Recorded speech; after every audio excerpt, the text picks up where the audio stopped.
कहानी शुरू होती है एक लड़की से जिसे दिखाया जाता है जो एक कॉलेज में सीनियर स्टूडेंट होती है। इसका नाम सारा होता है और रनिंग करते वक्त उसे एक कॉल आती है।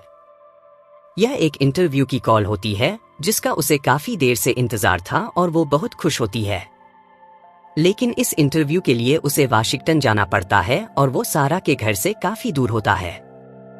और इस दिन एक फेस्टिवल भी था जिसे सारा अपनी फैमिली के साथ सेलिब्रेट करती है और फिर इस इंटरव्यू के लिए वाशिंगटन जाने के लिए अपनी फैमिली को बताए बिना अपनी गाड़ी में निकल पड़ती है।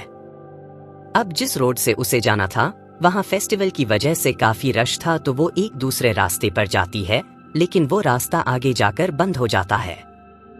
अब वो फैसला करती है कि वो पेपर मैप से खुद ही रास्ता ढूंढकर आगे बढ़ेगी। कुछ देर बाद वो अपनी गाड़ी रोकती है और उस मैप को खोलकर अच्छे से रास्ता तलाश करने लगती है। अब वहां से एक गाड़ी गुजरती है और उसके आगे आकर रुक जाती है और उसमें से दो लड़के निकलते हैं जो उसके पास आते हैं। वो दोनों आपस में भाई होते हैं और पहले सारा से अच्छे से बात करते हैं, लेकिन जल्दी ही वो उससे बदतमीजी करने लगते हैं। तो अपने सेल्फ डिफेंस में वो उनमें से एक को उसकी नाक पर जोर से मारती है और दूसरा भाई जब उसे पीछे से पकड़ता है तो वो एक नाइफ जो पहले से उसके पास था उससे उसे घायल कर देती है और फिर जंगल की तरफ भाग जाती है। वो दोनों भाइयों को इस पर बहुत गुस्सा आता है और उसे अब हर हाल में पकड़ना चाहते हैं, तो वो उसका पीछा करते हैं।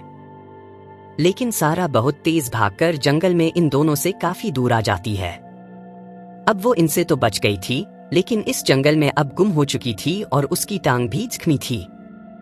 अब उसे बहुत प्यास भी लग रही थी, तो एक नदी के पास जाती है और वहां से पानी पीती है। इस जगह अब उसे रात भी हो गई थी और वो वहीं रात गुजारती है। अब हमें पुलिस स्टेशन का सीन दिखाया जाता है जहां एक औरत कॉल करके कहती है कि यहाँ एक कार खड़ी है और पूरा एक दिन हो गया, कोई भी नहीं है उसके पास। फिर वो पुलिस ऑफिसर उस गाड़ी के पास आता है, तो हम देखते हैं कि वो सारा की कार थी और उसमें कोई भी नहीं था। लेकिन रोड पर कुछ खून के निशान थे, तो वो आसपास के घरों में जाकर उस कार के बारे में पूछने लगता है कि आखिर वो किसकी है। फिर वो उन दोनों भाइयों के घर पहुंचता है और उनसे पूछता है कि क्या उन्हें पता है कि ये कार किसकी है, तो बड़ा भाई साफ इनकार कर देता है कि मुझे नहीं मालूम। इतनी देर में उसका दूसरा भाई भी वहां आ जाता है और उसकी शर्ट पर खून लगा होता है जहां सारा ने उसे मारा था। अब उस पुलिस ऑफिसर को उन पर शक होने लगता है, लेकिन कोई सबूत न होने की वजह से वो अभी उन्हें कुछ नहीं कहता और वहां से चला जाता है। अब हमें सारा का सीन दिखाया जाता है जिसकी टांग जख्मी होने की वजह से उसे काफी दर्द और कमजोरी महसूस हो रही होती है और अब तो उसने काफी देर से कुछ खाया भी नहीं था। तो वो फिर भी आहिस्ता आहिस्ता आगे बढ़ती है, लेकिन तभी उसे ऊपर एक छोटी सी पहाड़ी से किसी की आवाजें आने लगती हैं। और जब वो ऊपर देखती है तो उसकी गाड़ी को वो दोनों भाई नीचे फेंक रहे होते हैं, क्योंकि अगर वो उनकी घर के आसपास ज्यादा दिनों तक रही तो उनके लिए मुसीबत बन सकती थी।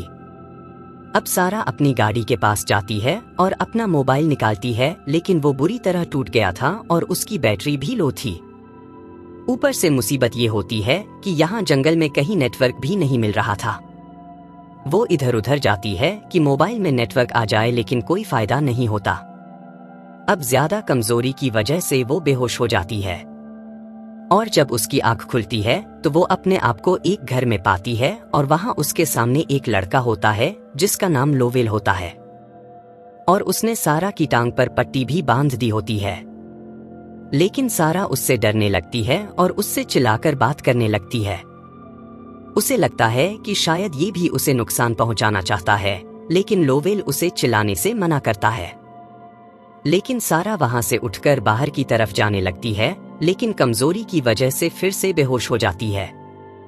और अब जब उसे होश आता है तो वो देखती है कि लोवेल ने उसे रस्सी से बांध दिया है और वो उसे कुछ खाने के लिए भी देता है और उससे पूछता है कि आखिर वो इस जंगल में क्या करने आई थी।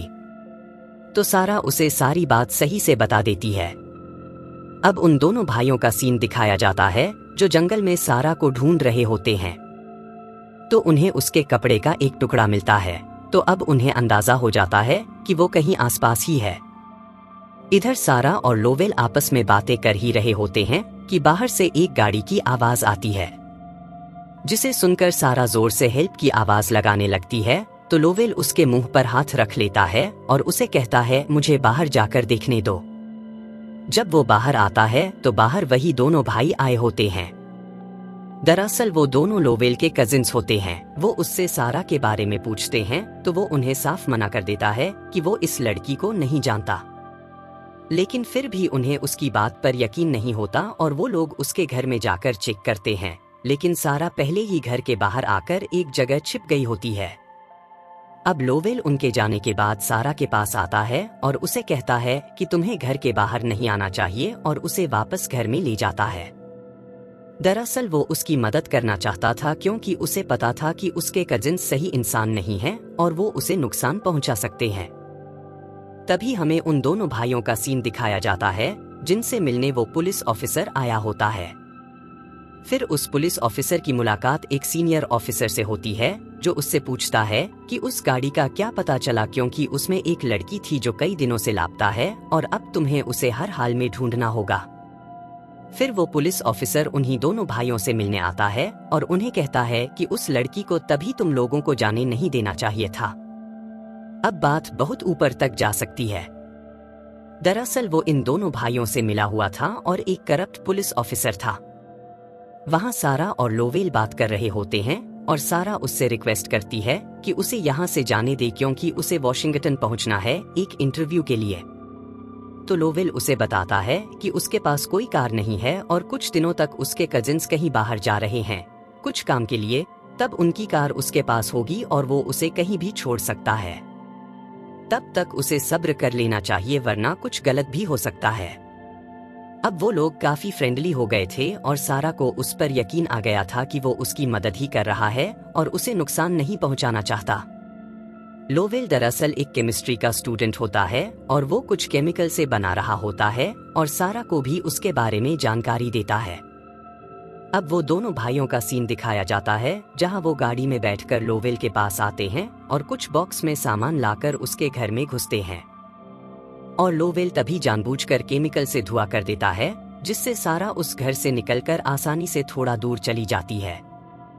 अब वो लोग भी घर से बाहर आ जाते हैं। दूसरी तरफ उस करप्ट पुलिस वाले का सीन दिखाया जाता है जिसके बारे में एक पुलिस वाले को सब पता चल जाता है कि वो उन दोनों भाइयों के साथ मिला हुआ है और वो उसे गन पॉइंट पर ले लेता है। तभी करप्ट ऑफिसर उसे शूट करके मार देता है और फिर उन दोनों भाइयों की मदद से उसे ठिकाने लगा देता है। अब इस ऑफिसर का सीनियर ऑफिसर उस पर प्रेशर डालता है तो वो सारा के गायब होने के पीछे उसी पुलिस ऑफिसर पर इल्जाम लगाने की कोशिश करता है जिसे उसने मार डाला है कि वही उसे लेकर खुद भी गायब हो गया है। लेकिन सीनियर ऑफिसर बताता है कि अब ये केस स्टेट पुलिस को सौंप दिया गया है। अब ये करप्ट ऑफिसर उन दोनों भाइयों से मिलता है और उन्हें बताता है कि अब शायद हम पकड़े जाए।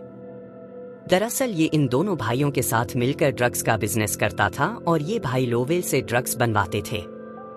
अब वो पुलिस ऑफिसर लोवेल के घर के बाहर से गुजरता है तो उसे उस पर शक हो जाता है कि कहीं सारा इसके घर में तो नहीं है। तो वो घर चेक करने की बात कहता है, लेकिन लोवेल उसे वारंट लाने को कहता है। तो वो पुलिस वाला वहां से चला जाता है, लेकिन वो ये बात उन दोनों भाइयों को बता देता है और वो भाई तुरंत लोवेल के घर पहुंचते हैं और वहां सारा को देख लेते हैं और उसके बाद उन दोनों को गन पॉइंट पर ले लेते हैं। तो लोवेल यहाँ बताता है कि मैंने सारा को बंदी बनाकर रखा हुआ है और ये मेरे सारे काम करती है, और वो सारा को इशारा करता है कि जाओ जाकर कॉफी बनाकर लाओ। तो सारा चली जाती है और उस बड़े मग को ओवन में रखकर वापस आ जाती है। तभी उनमें से छोटा भाई वो कॉफी उठाने जाता है तो वहां बहुत बड़ा ब्लास्ट होता है और एक भाई की वही मौत हो जाती है और ये लोग सारे बाहर आकर गिरते हैं। दरअसल ये लोवेल ने पहले से प्लान कर लिया होता है। अब यहाँ लोवेल काफी जख्मी था और सारा कुछ ठीक होती है तो वो उसे उठाने को कहती है और वहां तभी वो बड़ा भाई आ जाता है और लोवेल सारा को भागने को कहता है और वो भाई सारा की तरफ गन पॉइंट करता है। तभी लोवेल उसे रोक देता है और गन छीनकर उसी की तरफ पॉइंट कर देता है। अब वो उसे मारने ही वाला होता है कि पीछे से वही करप्ट पुलिस वाला आ जाता है और इन दोनों को ही मार देता है ताकि वो बिल्कुल भी फंस न सके। अब सारा भागते भागते जंगल से होकर एक सड़क पर पहुंच जाती है और तभी वहां एक पुलिस की गाड़ी आती है जिसमें वो बैठ जाती है। लेकिन हम देखते हैं कि ये तो वही करप्ट पुलिस वाला होता है। सारा अब भागने की कोशिश करती है और वो दोनों भाग भाग कर एक नदी के पास आ जाते हैं और वो पुलिस वाला उसे दोबारा मारने की कोशिश करने लगता है। लेकिन सारा के पास लोवेल का दिया हुआ एक स्क्रू ड्राइवर था। पहले वो पानी में गिर जाता है, लेकिन सारा उसे उठाकर उस पुलिस वाले पर अटैक करके उसे जख्मी कर देती है और वहां से भाग जाती है। अब वो दोबारा रोड पर आ जाती है और हम देखते हैं कि पीछे से काफी सारी पुलिस की गाड़ियां आ रही होती हैं जो सारा के केस की इन्वेस्टिगेशन के लिए ही यहाँ आई थीं। अब सारा महफूज थी और वो करप्ट ऑफिसर अगर सारा के वार से बच भी गया होगा तो पुलिस उसे पकड़ ही लेगी। और यहाँ ये मूवी खत्म